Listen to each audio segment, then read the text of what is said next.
जोहार नमस्कार, आप देख रहे हैं हमारे चैनल लेजेंड बायोग्राफी 5.0। वीडियो अच्छा लगे तो चैनल को सब्सक्राइब जरूर करें। आज मैं आपको झारखंड के जाने माने उद्योगपति रतन नवल टाटा की जीवनी के बारे में बताने जा रही हैं। नाम रतन नवल टाटा। जन्म 28 दिसंबर 1937। जन्म मुंबई। पिता नवल टाटा, माता सोनू टाटा। आरंभिक जीवन।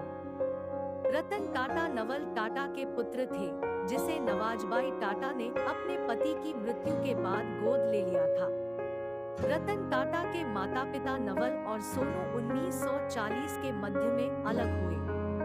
अलग होते समय रतन 10 साल के और उनके छोटे भाई सिर्फ 7 साल के ही थे।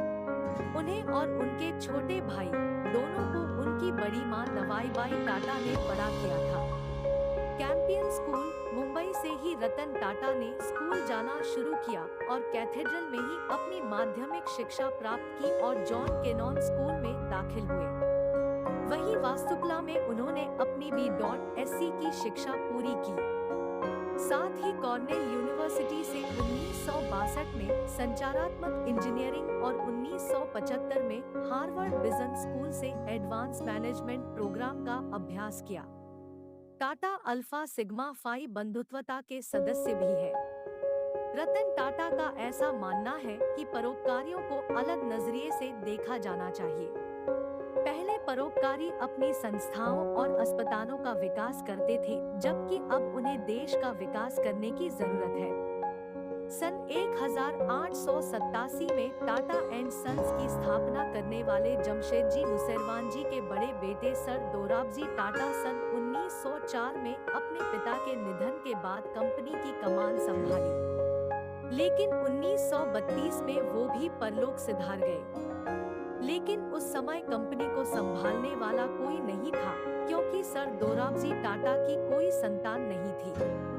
इसलिए इस बार कंपनी की कमान उनकी बहन के बड़े बेटे सर नवरोजी सकटवाला को दे दी गई। करियर। भारत लौटने से पहले रतन ने लॉस एंजल्स, कैलिफोर्निया में जोन्स और एमोन्स में कुछ समय कार्य किया। उन्होंने टाटा ग्रुप के साथ अपने करियर की शुरुआत सन 1961 में की। शुरुआती दिनों में उन्होंने टाटा स्टील के शॉप फ्लोर पर कार्य किया।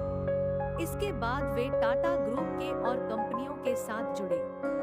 सन 1971 में उन्हें राष्ट्रीय रेडियो और इलेक्ट्रॉनिक्स कंपनी नेल्को में प्रभारी निदेशक नियुक्त किया गया। 1981 में उन्हें टाटा इंडस्ट्रीज का अध्यक्ष बनाया गया।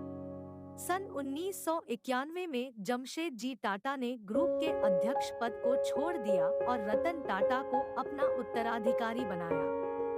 28 दिसंबर 2012 को वे टाटा समूह के सभी कार्यकारी जिम्मेदारी से सेवानिवृत्त हुए। उनका स्थान 44 वर्षीय साइरस मिस्त्री ने लिया। हालांकि टाटा अब सेवानिवृत्त हो गए हैं, फिर भी वे कामकाज में लगे हुए हैं। अभी हाल में ही उन्होंने भारत के ई-कॉमर्स कंपनी स्नैपडील में अपना व्यक्तिगत निवेश किया है। इसके साथ साथ उन्होंने एक और ई-कॉमर्स कंपनी अर्बन लैडर और चाइनीज मोबाइल कंपनी जियोमी में भी निवेश किया है।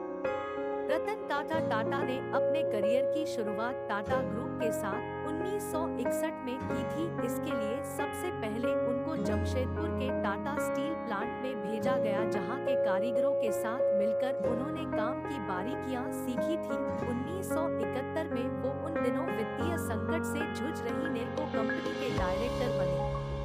1991 में जमशेदजी टाटा ने टाटा सन्स के चेयरमैन के रूप में रतन टाटा को उनका उत्तराधिकारी घोषित किया और उनको सारा कार्यभार सौंप दिया। 1991 में टाटा ग्रुप को संभालने के बाद उन्होंने कंपनी को इतनी ऊंचाइयों तक पहुंचाया है जिसे हम अभी वर्तमान में देख रहे हैं। 26 मार्च 2008 को उन्होंने फोर्ड मोटर कंपनी से जगुआर और लैंड रोवर खरीदकर उसकी भारत में बिक्री शुरू की। 26 जनवरी 2000 को उन्हें पद्म भूषण से सम्मानित किया गया और इसके बाद 2006 को उनको दूसरा बड़ा नागरिक सम्मान पद्म विभूषण से भी सम्मानित किया गया। उनको लंदन स्कूल ऑफ इकोनॉमिक्स से मानद की उपाधि भी दी गई। 2007 में उन्हें विश्व के 25 सबसे प्रभावशाली व्यक्तियों की सूची में रखा गया। पुरस्कार 2006 में साइंस की मानद doctor Indian institute of technology Madras. 2005 में साइंस की मानद डॉक्टर वारविक विश्वविद्यालय। 2005 में अंतर्राष्ट्रीय गणमान्य अचीवमेंट अवार्ड। 2004 में प्रौद्योगिकी के मानद doctor Asian Indian institute of technology. 2004 में उरुग्वे के ओरिएंटल गणराज्य की पदक उरुग्वे की सरकार। 2001 में बिजनेस एडमिनिस्ट्रेशन के मानद डॉक्टर ओहियो स्टेट यूनिवर्सिटी। 2008 में मानद फेलोशिप इंजीनियरिंग और प्रौद्योगिकी संस्थान। 2008 में मानद नागरिक पुरस्कार सिंगापुर सरकार। 2008 में साइंस की मानद doctor Indian institute of technology Kharagpur. 2008 में साइंस की मानद doctor Indian institute of technology Mumbai. 2008 में लॉ की मानद डॉक्टर कैम्ब्रिज विश्वविद्यालय। 2008 में लीडरशिप अवार्ड। 2007 में परोपकार की कार्नेगी पदक अंतर्राष्ट्रीय शांति के लिए कार्नेगी एंडोमेंट। 2012 में मानद फेलो इंजीनियरिंग की रॉयल अकादमी। 2010 में इस साल के बिजनेस लीडर एशियाई पुरस्कार। 2014 में कानून की मानद डॉक्टर न्यूयॉर्क विश्वविद्यालय कनाडा। 2015 में ऑटोमोटिव इंजीनियरिंग की मानद डॉक्टर क्लेमसन विश्वविद्यालय। Thanks for watching.